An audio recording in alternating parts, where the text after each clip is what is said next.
Bharatiya Janata party fail क्या रही हो, तो अपने मुद्दे पर पास है। मंदिर बनवाएंगे, भीख मंगवाएंगे, धान काटा हमने, गेहूं बो दिया, गन्ना गिरवा रहे हैं, आज तक पेमेंट। कप्तानगंज चीनी मिल पर 2 साल के गन्ने का दाम बाकी है। अगर आप चाहते हैं कि भारत माता सुरक्षित रहे, भारत माँ के सपूत सुरक्षित रहे, हम खेती करते रहें, तो हमको लाभकारी मूल्य न मिलना चाहिए। क्यों दान दे रहे हैं कि आरक्षण का आधार आर्थिक होना चाहिए। हमारे राष्ट्रीय अध्यक्ष जी ने कहा जब आपने राशन कार्ड 3 तरह का बना दिया है, लाल, हरा, पीला, तो ये 3 तो ऐसा एक वर्ग हो गया, फिर आप जाति आधार पर आरक्षण क्यों देते हैं? सेंटर इनका रामकोला में है, जहाँ धान नहीं पैदा होता, धान बिक रहा है बोधरवार में। तो ये इनकी पॉलिसी 1940 और 1300 में कितने का अंतर है। जब हम लोगों का भाजपा के साथ समझौता हुआ था तो उसमें जो तय हुआ था कि पूर्वांचल राज्य अलग होगा, हमारे 27 जिले अलग से पूर्वांचल राज्य बनाए जाएंगे और पूर्वांचल राज्य को विशेष पैकेज दिया जाए। तो हमारे करीब 98% स्कीमें सेंट्रल गवर्नमेंट में इंग्लिश टू इंग्लिश होती हैं। न तो हमारे नेता अंग्रेजी जानने की कोशिश करते हैं, न तो अंग्रेजी का जानकार रखते हैं। उनको समझ ही नहीं आता है कि कौन सी स्कीम यहाँ वेलफेयर के लिए लागू किया जाए। नमस्कार, उत्कर्ष पत्रिका देख रहे हैं आप और मेरा नाम है विक्की सिंह। इस समय हम मौजूद हैं कुशीनगर जिले में और कुशीनगर के विधानसभा हाटा में।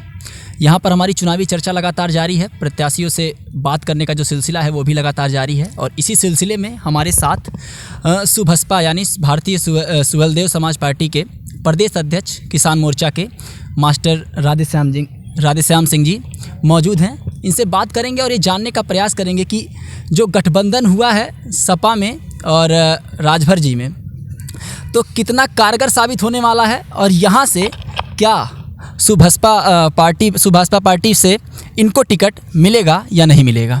स्वागत है सर उत्कर्ष पत्रिका में। आप अपना एक संक्षिप्त परिचय हमारे दर्शकों को दें। हमारा नाम मास्टर राधेश्याम सिंह, मूल निवासी बुधवार के बगल में अमडिहा गांव है। जातिगत रूप से सैंथवार जाति के हैं। Qualification BSc 82, B.Ed 83, saint Paul's school के फाउंडर टीचर हैं। 97 से गन्ना आंदोलन के चलते हम पॉलिटिक्स में आए हैं, किसानों की बात को लेकर के, और इसीलिए टाइटल में किसान मोर्चा जी प्रदेश अध्यक्ष जी 2007 में हम सुहेलदेव भारतीय समाज पार्टी में आए और सुहेलदेव भारतीय समाज पार्टी में 2007 में आने के बाद में 2008 में प्रदेश उपाध्यक्ष बने। पार्टी जब हमारी सरकार में आई है 2017 में, तो हमें किसान मोर्चा का प्रदेश अध्यक्ष बनाया गया। आज भी किसान मोर्चा का प्रदेश अध्यक्ष हैं। क्योंकि किसान मेरे दिल में, मेरे जिगर में, मेरे हर रोए में केवल किसान बसता है, इस नाते हम किसान मोर्चा को पसंद करते हैं। किसान नेता जो है राधेश्याम सिंह जी भी कहते हैं सपा के, तो क्या अंतर है अगर हम ये मान लें कि मास्टर राधेश्याम सिंह जी किसान मोर्चा के प्रदेश अध्यक्ष हैं और किसान नेता राधेश्याम सिंह जी भी लिखते हैं, क्या अंतर है? आपका सवाल बहुत ही उचित है कि हम दोनों लोग कभी एक ही साथ किसानों की रहनुमाई करते थे, लेकिन जब 95-96 में राधेश्याम सिंह जी रामकोला विधानसभा से विजयी हो गए, उस समय हम लोगों की भूमिका प्रमुख थी उनके विजय श्री दिलाने में। विजयी होने के बाद में एक नौबत ऐसा आया कप्तानगंज चीनी मिल को लेकर के, उनकी पॉलिसी थी इस चीनी मिल को अधिक से अधिक गन्ना दिया जाए, धरना करके दाम लिया जाए। हमने एक नई पॉलिसी अडाप्ट किया, धरना नहीं, प्रदर्शन नहीं, दाम नहीं तो गन्ना नहीं। मेरा मतलब है किसान किसी का गुलाम नहीं रहे।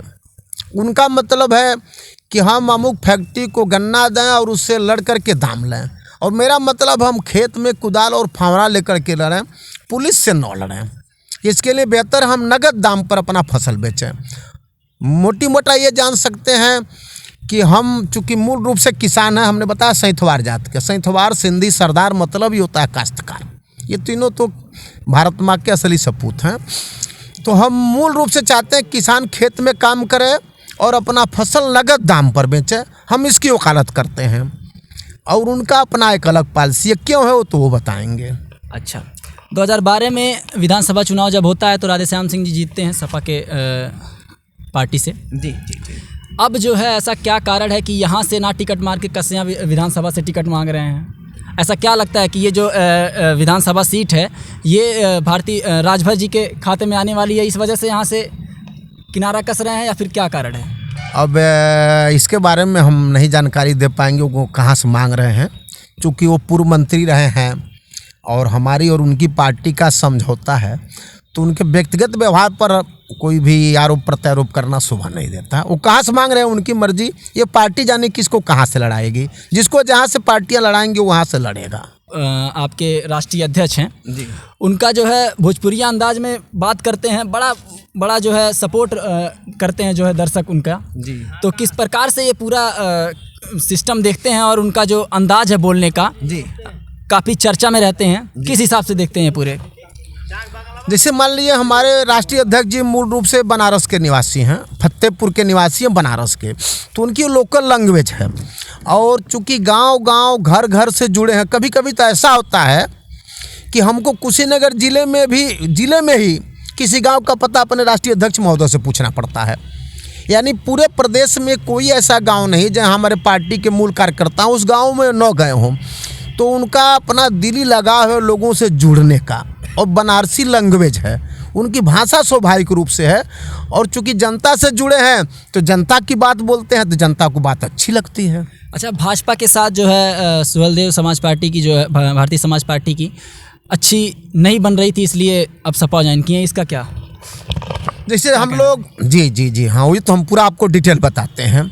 जब हम लोगों का भाजपा के साथ समझौता हुआ था तो उसमें जो तय हुआ था कि पूर्वांचल राज्य अलग होगा, हमारे 27 जिले अलग से पूर्वांचल राज्य बनाए जाएंगे और पूर्वांचल राज्य को विशेष पैकेज दिया जाए। आर्थिक आधार पर हमारा सबसे पहले मांग था, हमारी पार्टी ने मांग किया सबसे पहले पूरे हिंदुस्तान में कि आरक्षण का आधार आर्थिक होना चाहिए।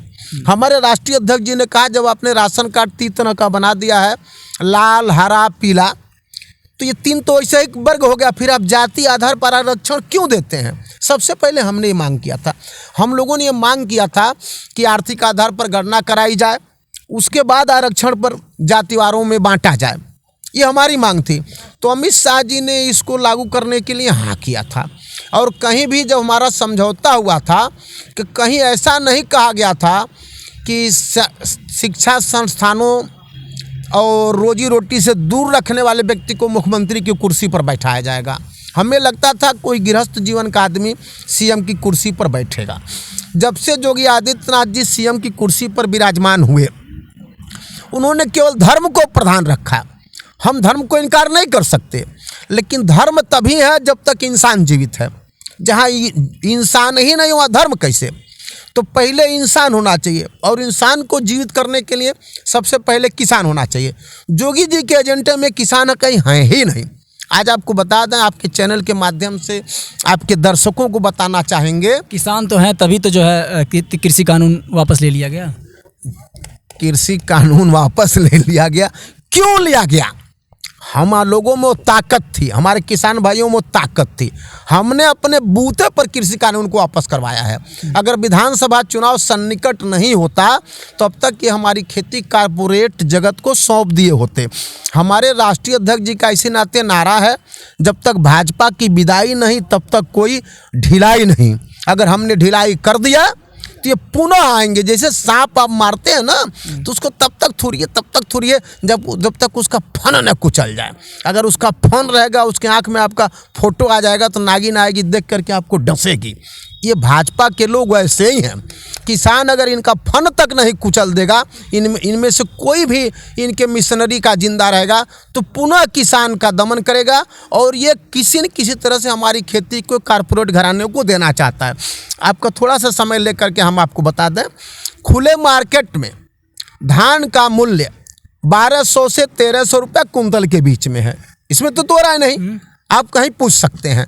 जबकि सरकार कह रही है कि हम 1940 रुपया दे रहे हैं। हम भी एक किसान हैं। अगर आपको 1940 पर धान बेचना है तो ऑनलाइन कराइए, तहसील में जाके वेरिफिकेशन कराइए, वेरिफिकेशन कराने के बाद में टोकन लीजिए।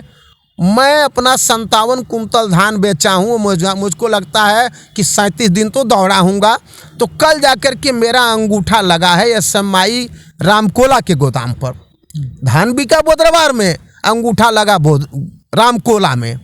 सेंटर इनका रामकोला में है, जहाँ धान नहीं पैदा होता, धान बिक रहा है बोदरवार में।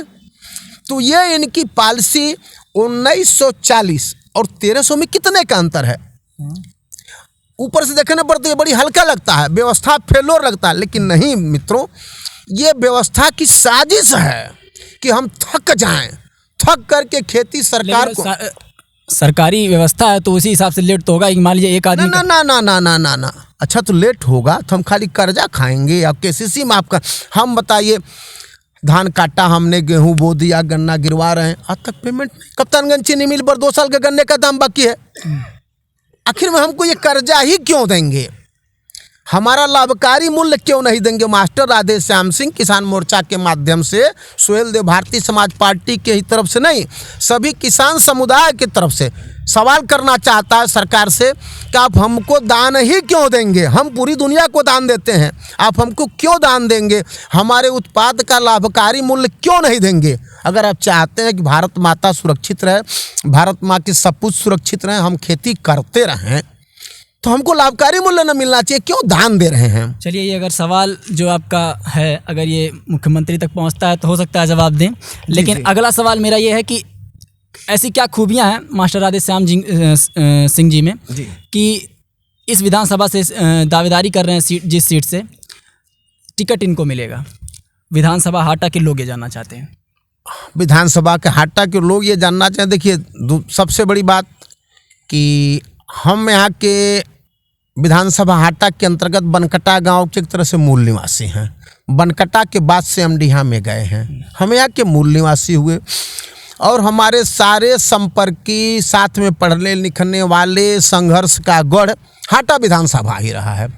हम हाटा एसडीएम के खिलाफ अनेकों बार धरना प्रदर्शन, झाड़ू प्रदर्शन भी करवाए हैं। यहाँ पर एक एसडीएम हुआ करते थे पीएन राय, बड़ी भ्रष्ट था, उसका हमने जांच भी करवाया था, झाड़ू प्रदर्शन भी करवाया, पेंशन रुक गया था, बाद में सरकार पलट गई, कुछ हुआ। यानी हमारी कर्मभूमि शुरू से हाटा रही है, शुरू से। जैसे फॉर एग्जाम्पल आपको बता दें कि 2004 में एक मुड़ेरा खागी कांड हुआ था, जब ये हाटा विधानसभा सुरक्षित होता था। मेरे को लड़ना नहीं था, फिर भी लगा कि हमारे निर्दोष भाइयों के साथ अन्याय हो रहा है, तो हम उनकी लड़ाई लड़े, एडिशनल एसपी का घेराव किए, उसमें 500 लोग निर्दोष लोग मुलजिम बनाए गए थे, उनको हमने निर्दोष घोषित करवाया, केवल 25-30 लोग ही मुलजिम रह गए। 2007 में कुसमा एक गाँव है अहिरौली थाना क्षेत्र में, बॉर्डर का गांव है, कुसमा लहनी के नाम से बोला जाता है। राम लखन मल नाम के ग्राम प्रधान की हत्या हुई थी, पुलिस इसको आत्महत्या ठहराना चाहती थी, हमने पैरवी किया। संयोग से 2007 के चुनाव के बाद में बहुजन समाज पार्टी की सरकार बन गई, उसमें 302 का मुकदमा लिखा गया। आपको बता दें कि उसके पहले अहिरौली थाना क्षेत्र में 12 हत्याएं हुई थी और 12 हत्याओं को दाब दिया गया था, यह कह करके सभी आत्महत्याएं हैं। और जब हमने राम लखन मल हत्या का रिपोर्ट लिखवा दिया, उसके बाद में अहिरौली थाना क्षेत्र में कोई गोपनीय हत्या नहीं हुई है, ये हमने किया है। अहिरौली थाना क्षेत्र में पता कर सकते हैं कि 2000 कोई हत्या नहीं हुई है, गोपनीय हत्या नहीं हुई, हत्याएं हुई लेकिन पर्दाफाश हुआ, लीपापोती नहीं हुआ। अगला सवाल मेरा ये है, पवन केडिया जी यहाँ पे विधायक हैं भाजपा से जी, तो 5 साल के कार्यकाल को किस रूप में देखते हैं उनके? अब इसमें देखिए, पवन केडिया जी का कार्यकाल एजेंडा जनता पहले से जानती है। उनका पहले से एजेंडा है जय श्री राम, अल्लाहू अकबर, दंगा कराना। 5 साल में खैर दंगा तो नहीं करा पाए हैं, तो इस तरह से तो दंगा की जय श्री राम तो है, लेकिन अल्लाहू अकबर का नहीं समझ में आ रहा है। अपने ही लोगों से अल्लाहू अकबर भी करवाते हैं, तब जय श्री राम इधर से बोलते हैं। वो पक्षवा उन्हीं का रहता है, लड़ाने वाला काम। हाँ, अच्छा, दोनों पक्षवा उन्हीं का रहता है। अच्छा, तो अच्छा, इस बार ऐसा क्या लगता है कि अगर आपकी सरकार बनती है, सपा की सरकार बनती है, तो क्या क्या विकास अधूरे रह गए हैं और जो बेहतर हो सकते हैं? जी, आप तो नौजवान हैं, अब बताइए, भारत 1947 में आज़ाद हुआ। हमारा संविधान लागू होने के बाद में संपूर्ण भारत का और प्रदेश का भी, पश्चिमी उत्तर प्रदेश का जिस गति से विकास हुआ, क्या पूर्वी उत्तर प्रदेश से हुआ? आज हम केवल मजदूर पैदा कर रहे हैं। अगर हमारी सरकार बनती है, हाटा विधानसभा की कमान हमारे हाथों में मिलती है, तो हमारी सबसे पहले प्रथम प्राथमिकता होगी कि नौजवानों के रोजी रोटी स्थानीय स्तर पर उपलब्ध हो, इसके बारे में सोचें।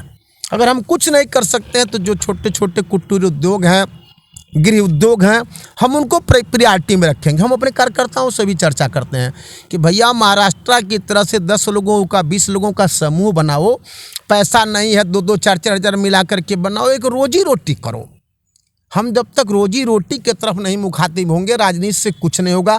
अच्छी सड़कें बनवा दें, एयरपोर्ट बनवा दें, एम्स बनवा, सब कुछ बनवा दें, लेकिन हम जवान को रोजी रोटी न दे सकें। आपको जानकर ताज्जुब होगा कि अपने हिंदू धर्म में व्यवस्था है, हमको लगता है मुस्लिम में भी है ऐसी व्यवस्था, कि अगर एक हमारे पास बेटा होगा, हमारे मरने के बाद मिट्टी दे देगा तो हम तर जाएंगे, स्वर्ग में जाएंगे। आज अपने पूर्वांचल की, अपने भोजपुरी इलाकों की स्थिति ये है कि एक बेटा भी है तो उसको यहाँ रोजी रोटी नहीं है, बाप मर जाता है, उसके ब्रह्मभोज तक बेटा विदेश से आता है। इससे बड़ी दयनीय स्थिति क्या हो सकती है कि हमने एक औलाद इस नाते पैदा किया कि हमारे मरते वक्त कम से कम हमको आगी या माटी दे देगा। हमारी सरकारें, हमारी नेता उसको यहाँ रोजी रोटी एक औलाद वाले को भी नहीं दे सके, वो अपने बाप को आगी तक नहीं दे पाता है, उसको दूसरा अग्नि देता है। फिर हम बेटा क्यों पैदा कर, हम तो मजदूर पैदा कर रहे हैं। हमको इस व्यवस्था के खिलाफ संघर्ष करना है कि इसको दूर करो, कि जो भाजपा फैल रही है इस मुद्दे पे। भारतीय जनता पार्टी फेल क्या रही हो, तो अपने मुद्दे पर पास है। मंदिर बनवाएंगे, भीख मंगवाएंगे, मंदिर बनाए। सपा सरकार में ये बेहतर था, मानते हैं? हम एक सरकार 5 साल में गड़बड़ हो गया है। 5 साल में नहीं गड़बड़ हो रहा है। ये हमारे नेता जो हैं, हमारे स्थानीय नेता, केवल हम एक विशेष सरकार का नहीं दोष देंगे, हम अपने क्षेत्रीय नेताओं का भी दोष देंगे। अगर सभी सरकारें ही गलत होती तो पूरे भारत का विकास नहीं होता। पूरे भारत में भ्रष्टाचार के लिए तो भाजपा दोषी है, लेकिन पूरे भारत में जो इसके पहले विकास हुआ है और हमारे पूर्वी उत्तर प्रदेश का, विशेष करके कुशीनगर का विकास नहीं हुआ, तो हमारे नेता दोषी हैं कि इन्होंने योजनाओं को यहाँ लाने का काम नहीं किया। सबसे पहले तो हमारे करीब 98% स्कीमें सेंट्रल गवर्नमेंट में इंग्लिश टू इंग्लिश होती हैं। न तो हमारे नेता अंग्रेजी जानने की कोशिश करते हैं, न तो अंग्रेजी का जानकार रखते हैं। उनको समझ ही नहीं आता है कि कौन सी स्कीम यहाँ वेलफेयर के लिए लागू किया जाए, हम कैसे किस स्कीम को लाएं कि हमारे नौजवान को रोजी रोटी मिल सके।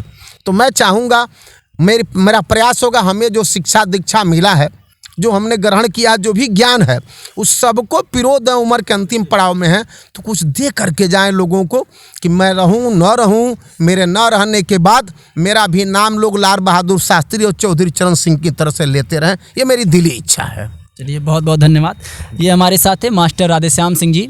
तो इनका कहना है कि अगर हमारी सरकार बनती है तो नौजवानों के लिए कुटीर उद्योग यानी छोटे लघु उद्योग के विषय पे ज़्यादा जो है मुखर होंगे, और इसी प्रकार से इनकी अगर सरकार बनती है तो यहाँ पे बेहतर जो अभी काम अछूते रह गए हैं उनको पूरा करने का भी काम करेगी। हमारी कवरेज लगातार जारी है। तमाम छोटी बड़ी खबरों को देखने के लिए देखते रहें उत्कर्ष पत्रिका। मेरा नाम है विक्की सिंह।